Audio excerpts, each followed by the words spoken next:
It's time now for the Success is Subjective podcast. Here is your host and therapeutic consultant for young adults only, Joanna Lilley.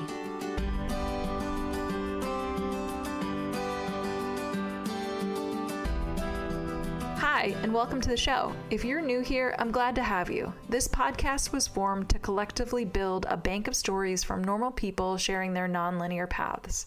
Unfortunately, social media paints a narrow picture of what success looks like, so I'm doing my best to spread the news that changing course is common and you don't have to know what you want to do the rest of your life when you're 18. If you're a parent worried about your young adult and whether their path is leading them to success, you're in the right place. I'm a therapeutic consultant who works with young adults to connect them with resources that'll help them get back on that path to success. So if you're curious, let's chat. You can schedule a free consultation through my website. Today, my guest is Casey Morrissey. Casey is a certified substance abuse counselor and dedicated professional with over 7 years in the addiction field. He's one of the founders of Refine Recovery. Casey actively contributes to the treatment team, ensuring clients, families, and communities are effectively supported for a solid foundation in recovery. Casey's unique expertise lies in blending his extensive experience with family dynamics and the Al-Anon program with his addiction schooling. This distinctive approach helps bridge the gap between families and their loved ones through the treatment process. When working directly with clients, Casey leverages his years of discharge planning experience to provide clarity, guide through processes, and facilitate mindset changes crucial for sustained recovery. As an advocate for personal transformation, Casey, an avid martial artist in his free time, believes in the power of daily change to transform lives. He encourages clients to take action steps towards realizing their full potential, emphasizing the importance of continuous personal growth in the recovery journey. Now, my favorite moment about Casey is completely unrelated to this interview, where I actually got to hear him tell his best version of a story in a Duluth accent. As someone who is currently living in the Midwest, I just could not get enough of this story, and I was just so enthralled, and it brought me so much joy. So if you ever actually get a moment to connect with Casey, please talk to him about Duluth and ask him to tell you a story, because I think it will bring a huge smile to your face. So let's not wait any longer. Here's Casey. All right, Casey, thank you for carving out time to have this conversation. I'm super excited to actually do this podcast interview. And this is a delayed gratification because I felt like the first time we ever met in person and you shared a little bit of your story, you know, like we had this conversation, you shared a little bit of your story. And then I immediately was like, I need you as a guest on my podcast. And I have just been, this is my own personal piece, like obnoxious. Casey, can you be a guest? Do you have time to be a guest? Can you carve out time? So thank you for carving out time to finally be a guest on the podcast. Yeah, absolutely. I'm happy to be here. And I feel the same way. I feel like we talked and we didn't get everything out. Like I didn't get to know everything about you, and we were in like a different format. So I'm super happy that we can talk a little more long-winded here and learn more about each other. Yep, we're going to make it happen. So let's just jump in. Why don't you actually tell the listeners, and I do vaguely remember this, so I'm not going to apply pressure for you to be a funny man by any means, but I do remember there being some jokes about the Midwest. So yeah, tell the listeners, tell again, jokes aside, tell listeners, where did you grow up? And then kind of what was some of the messaging that you were getting about what you were supposed to be doing after high school, but fill us in on what your actual young adult journey looked like. Yeah, sure. I am from Duluth, Minnesota. Where I'm from is very blue collar. It's like small town-ish, and not a lot of people leave, you know? It's kind of like you work for the railroad or you work at the pizza place. Like a lot of people, when I go home, still are working the same jobs when I left 20 years ago. It's like that kind of thing. So my future, I was worried about being that. Nothing against that, but I wanted to always do something more, even though I didn't really know what I wanted to do. But I kind of was relegated to, I'm probably going to have to go work on the railroad or find some kind of factory job or just kind of like learn how to paint. That's kind of like what the male family members did in my family, my dad and my uncles. And it was kind of like, I'll have some kind of blue collar job and be in some sort of union and go on strike once in a while, Oh my God. I want to take that seriously. And I have a feeling that I'm just going to be cheeky during this conversation anyways, because I know you're being serious, but I'm going to be giggling about it. So I'm trying to rein it in right now. Yeah, no, it's fine. It's just like weird things that I remember from my child, like people get laid off and the unions picket or whatever, it's just like random small town stuff that you see, or just kind of like the working man's plight of just like, having to be part of a union and having to fight for amongst a whole group of people for their rights and what they're going to do. So I don't know. I just figured I was going to do that or something like that. And that was going to be my life. That eerily sounds like some lyrics from a 90s song or maybe early 2000s song. Sure, yeah. We'll circle back to that. Okay. So clearly you had, and you said it, that there's no knock on that if that's what somebody wants to do, but clearly that's not what you were wanting for yourself. Because I know this personally, you're not in Duluth anymore. You go home to visit, but you don't live there. So how did you end up getting from this idea of, okay, I've decided that I'm not going to do this blue collar path? How did you end up making your way to where you are now? I had this feeling in me and I was really scared of it, right? I had California on my brain. I wanted to try to be a professional skateboarder or work in the skateboard industry. And like I said, nobody moves away really where I'm from. A lot of people stay there or they'll move to like a bigger part of Minnesota, but everybody kind of stays in like the general Midwest region. And I was just drawn like a magnet to the coast. And I didn't know what I was going to be doing. I kind of went to school for massage therapy because it was like, well, go to college. You're supposed to do that. So when I was 18, I went for like a year and a half-ish and did a bunch of it. And I dropped out with 6 months left before I had a degree. And because it's like a trade. So you go for a couple of years. And so I did like 80% of that. And then a friend of mine was moving to Long Beach and asked me if I wanted to sleep on the couch or in the closet or some kind of non-traditional sleeping arrangement. And I moved out with like $500 and a backpack and my skateboard. And that was all the forethought that I had was just, yes. And I'm going to take this opportunity, as scary as it was. And I moved to California and got a job as a sandwich artist at Subway. Wow. Well, I like this vision of like, look, there was no forethought other than, yes, like you said, California was on the brain. I got a couple bucks in my bank account and I've got my backpack and my skateboard. Let's just make it happen. See what happens. Okay. So now you're a sandwich artist at Subway. How did that then transpire to what it is that you're doing now? I moved out. I didn't really know a lot of people, and some friends linked me with some other Midwesterners that lived in Los Angeles. And the crashing on the couch apartment lasted about 2 months, and then we got kicked out for having like 8 people in a 2-bedroom apartment.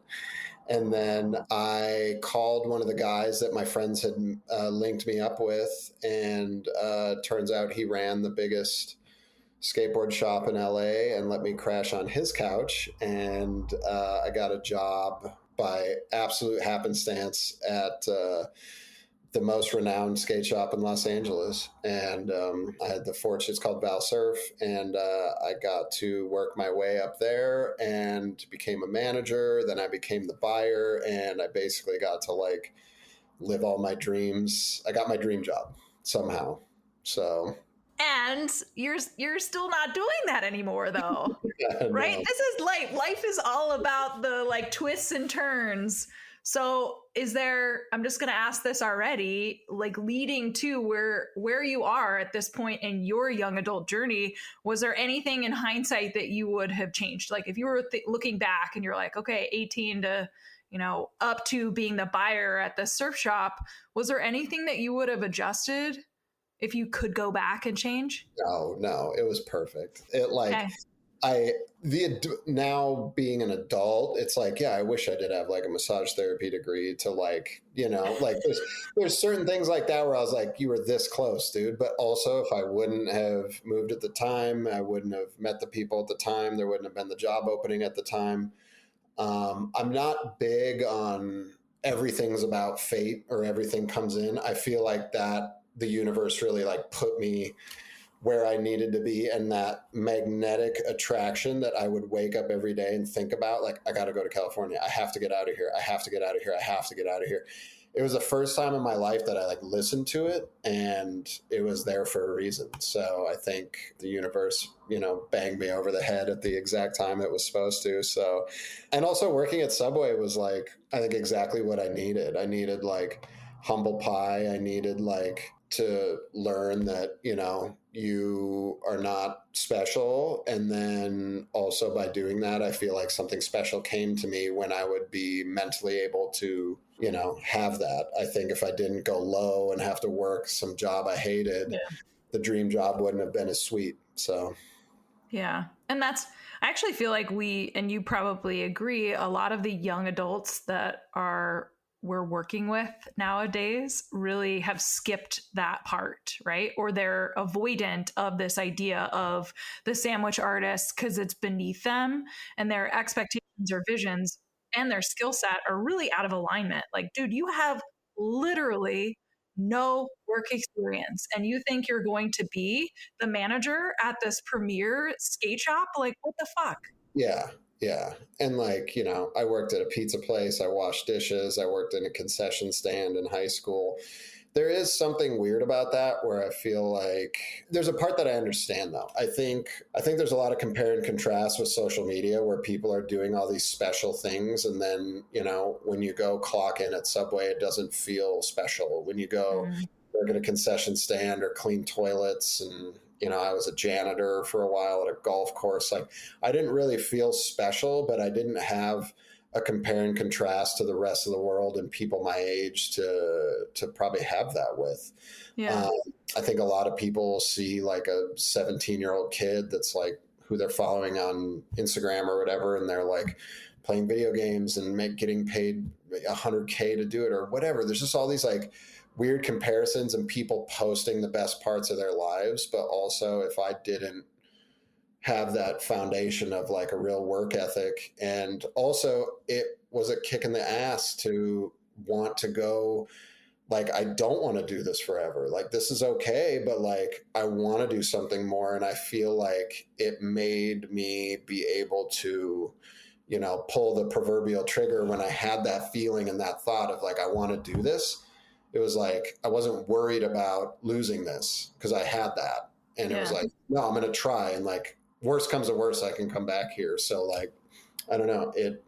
To me, it strengthened my want to get out and to progress. And that was the big thing. But a lot of times people want the achievements of a lot of time and effort and progress before the actual foundation, I feel. Yeah. Well, thank you for sharing some of those jobs that may be not listed on your LinkedIn profile right now. Yeah, they're not up there, but Oh, that's awesome. Okay, so all right, again, jokes aside, you kind of ended the conversation earlier about your kind of employment progression of, hey, I had my dream job. Had past tense. So what happened? And I do want to make sure we have an opportunity to really talk about and shine a spotlight on the work that you're doing now, because it's very different. So what happened? Yeah, absolutely. I had my dream job, hired my friends, kind of got paid to like throw skate events and, premieres and parties. And I mean, it was amazing for a long time. And I had subsequential injuries. Like, I had a lot of ankle surgeries. I had 4 of them. And throughout my time kind of being laid up, which I was for a while, I kind of realized like maybe I didn't cross the finish line. Like, this dream job was really cool, but I started having that same feeling, like that magnetic draw to like find something else. And, I was like, well, what can I do? Like, I don't know what I can do. I could finish my massage therapy school, but I hadn't been there for 10 years. I just started kind of like rattling around my brain. And then I went and visited a friend who worked at a treatment center.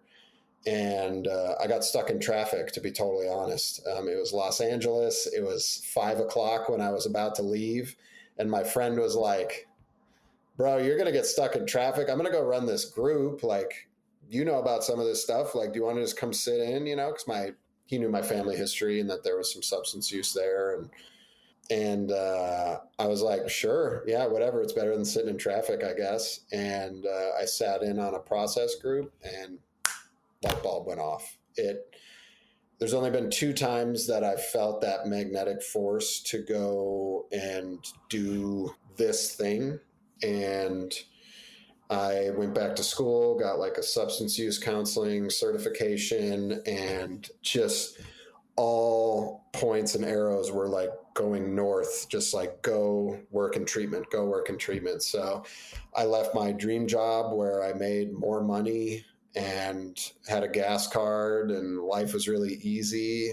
And I left it to go make less money and pursue the thing that my brain was telling me I needed to do, even though my wallet was telling me I shouldn't do it. So I listened to my brain, and I'm really happy I did. Well, so I'm just kind of curious, before you even tell us what you do, and we can get rid of this question if you're like, I don't want to answer that. But I'm curious if lightning were to strike again for you, 5 years, 10 years, and it all of a sudden is saying, this is not right where you are, and you're being called back to the Midwest, or, something, the universe is, would you jump again? I think I'd have to. As much as I don't understand it sometimes, it kind of plays out the way it should.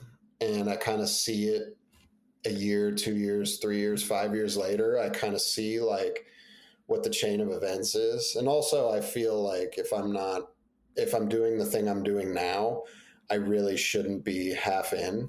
What I'm doing is very intense. And I think if you aren't engaging with the clients that I engage with and you're not fully in, they're going to read that, and you're kind of doing a disservice to the people that you're treating. So, yeah, I probably would, like if I'm supposed to be a chef in Indianapolis, then I'm going to go back to school for that. I just have learned like, this is what it is. And, I just trust it because it's worked twice. So. Yeah. Well, and I appreciate you being honest, because honestly, and here we are, I'm getting ready to be asking you the question. So what do you do, right? Tell us the work that you do. And, like obviously the question you just answered speaks to, if it happened and it was, life was calling you in a different direction, you would leave the job that you're at now. But I don't want to minimize the work that you're doing. No. I just wanted to ask that question because it really felt like it was timely, and I was curious, honestly. No, look, that's a totally fair question. I think we're always up against that, it's like a weird life thing. Like, am I doing what I'm supposed to be doing? And, sometimes like you have, a kid and a mortgage and insurance that you need for someone in your family. Like there's a lot of life stuff that sometimes you just do got to kind of stay put, or else it'll affect you. But then sometimes like, if you hate your life, or you just have this, feeling every day in the pit of your stomach, like at a certain point, it's probably good to listen to that and try to figure out if or when or how I can listen to that. So, and then what am I doing now? Yeah. I, along with a few other people that are my friends first and my business partner second, opened a treatment center for substance use. We do detox and residential treatment. So usually about the first 30 to 45 days. I started working in the treatment space, and I really, really like the helping business. I got to take the experiences of substance use with family members of mine and take an unfortunate thing and turn it into a positive, where I've seen people where they're at a lot and know how to kind of deal with the emotions of it and talk to people in a particular way, just because a lot of times it takes like either schooling or like a real personal tie-in for people to kind of feel like you know where they're at or maybe want to listen to you. And we all worked in treatment, and treatment can be a real funky thing. I don't want to say anything negative, but a lot of times it just wasn't how I wanted to run it, you know? Yeah. I could tell there was a certain way that it could be done, and whether it be other people's visions and not mine, or industry standards, or whatever it might be, it just wasn't ever ran the way that we wanted it to. And I fortunately found a friend group that, you know, I call my business partners, which still just sounds weird, but like, you know, it's a team of people that we all work together to help people get sober, and we all play our different parts. And we built the treatment center that I would want to drop my family member off. And that was kind of my goal or our goal of making this. It's just, you know, if someone's brother or sister or friend or wife or husband needs to get sober, like, you call us, because like we do everything the way that you're supposed to do it. Yeah. I appreciate that. Having toured Refine, I can also attest as a referent who has seen a number of treatment programs that you, like what you're describing actually is what you are doing. And so that, I think what you are also referencing to is something that I see, and I feel like I could say it, like there's a lot of shady treatment programs. There's a lot of places that are in it for the wrong reasons, or they're doing it to cut corners, and it all just kind of misses the mark of like, look, if we're here to help somebody get sober and start a foundation for like a different life, you better be doing it the right way. So again, having toured Refine, I would say that you and your business partners, aka your friends, are doing a phenomenal job. Truly. Thank you. Yeah, I mean, ultimately we're just doing what I think you should be doing. You know, I've always felt like I always feel, even in sometimes in movies, right? Like I root for the villain just because it's fun to, you know. But at the end of the day, I feel like the good guys win. You know, I do feel like good will triumph over evil in a million different ways. And I think just by doing what we're doing, I mean, you came to our facility, and now I'm doing this podcast. Now other people might hear it. It's like, if you do good, you meet other people that are doing good, and you know, you do the right thing, like it'll come. If you want to like cut down the quality of care and sacrifice people's lives to make a buck, then have at it. But that's the short game, and that is not why I do it. I have way too much family tie-in and way too much personal history, and I'm here every day checking on the clients. I still run groups with them a couple times a week, and you know, there's way too much of a buy-in that we all have to ever do that. It's just not in our DNA. So yeah, your investment is your personal investment in the quality of care and the outcomes is evident. So with that said, the work that you're doing, and we'll make sure in the show notes for anybody that's curious, connect with Casey or check out Refine Recovery. We'll make sure that those links and any socials that you all have will be included in the show notes. And then I think just in closing, and I always like to ask this question to all of my guests, and I'm curious if you have a different spin on it, because you're born and raised Midwest, living in Southern California, where we're talking about culturally very different perspectives on what the idea of success looks like. So having heard your story up to this point, personally and professionally, do you see yourself as successful? I do. And that is, I feel like calling yourself successful is kind of like crossing the finish line, which I've kind of learned throughout my life to like not do. Like I had my dream job. It wasn't enough. It was like, so I would say I'm successful, but I feel like the simile with that would be that I've also been productive and accomplished things, and I'm proud of myself. I feel like I'm really proud of what we did, being, you know, a couple guys and girls that wanted to do the right thing and have never opened a medical facility. And now we have a medical facility that's like thriving, that people are getting sober at. We have an alumni panel of clients that come talk who got their sobriety start here and come talk to the new.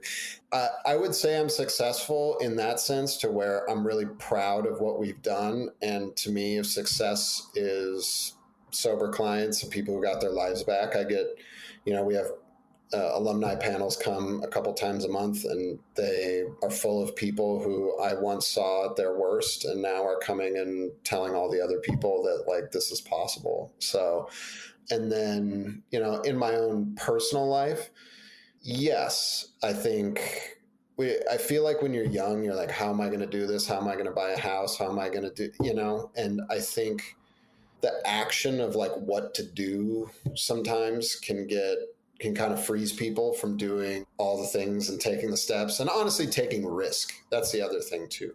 Like, you are not going to get the things you want if you don't take some risk.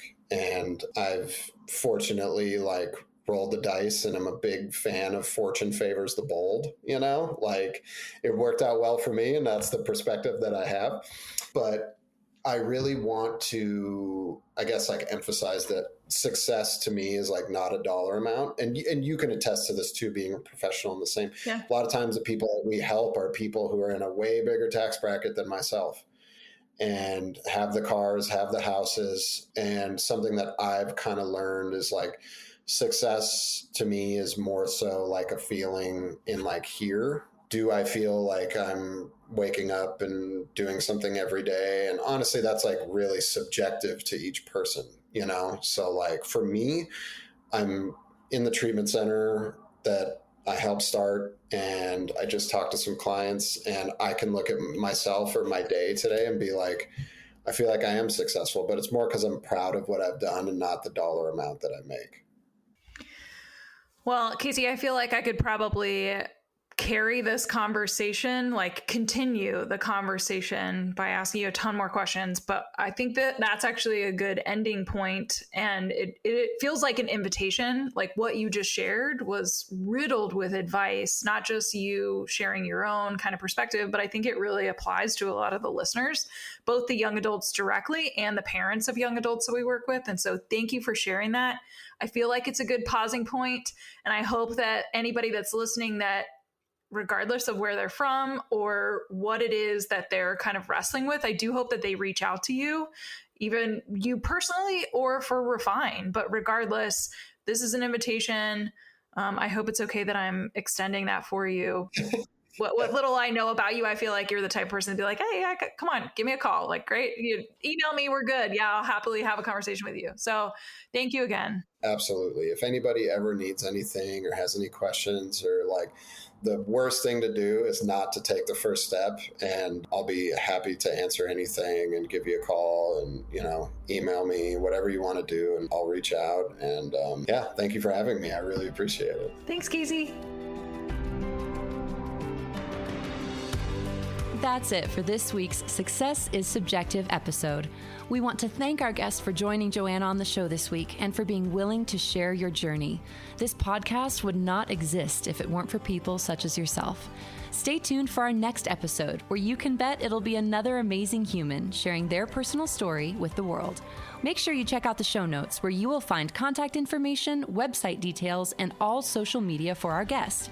If you're interested in being a guest on the podcast, you can email joanna@lillyconsulting.com.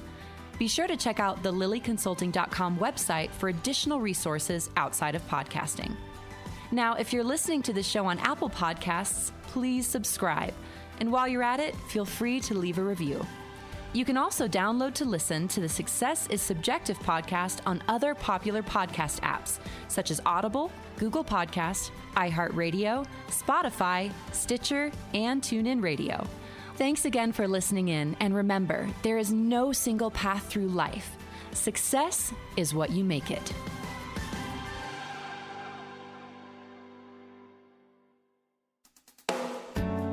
Do you have a teenager or young adult who seems to have lost their way? Maybe they need help navigating adolescence, adulthood, and decisions surrounding higher education. Or maybe they have become withdrawn, their grades are slipping, or they are flat out living a reckless lifestyle, and you're concerned about their health and well-being. If this describes what your teen or young adult is facing, a therapeutic consultant may be able to help. Mental health, addiction recovery, and higher education can all be equally expensive. While information is everywhere, how do you know what option is the best one for your family? Some parents have the time to research and navigate this on their own. Some don't. If the latter applies to you, enter therapeutic consultants. Therapeutic consultants, like Joanna, listen to your family's specific needs and advocate on behalf of your loved one. TCs will research therapeutic resources, recommend treatment programs, and assist during adulthood transitions. Not being affiliated with any program, their support is completely objective and catered toward the best interest of each unique family. To find a qualified therapeutic consultant to work with, check out TCA, also known as the Therapeutic Consulting Association. Their website is therapeuticconsulting.org, all one word. Again, that's therapeuticconsulting.org. Then click the Find a Pro tab up at the top.